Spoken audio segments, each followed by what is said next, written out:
Ööbikuorg ja rippsild.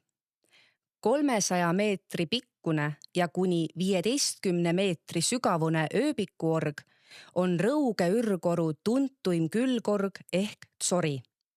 Org asub Haanja kõrgustiku sihtkaitsevööndis, kus metsa raiumine on keelatud.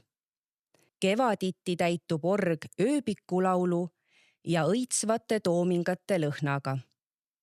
Kui üldjuhul on Lõuna-Eestile iseloomulikud liivakivipaljandid, siis ööbikuorus paljandub lubjakivi ehk baas.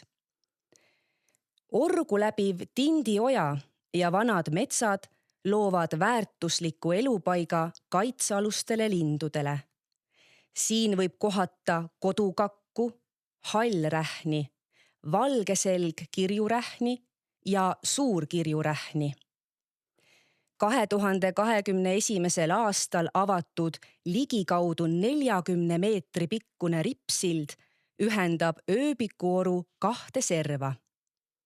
Silla keskelt avaneb erakordne vaade orule.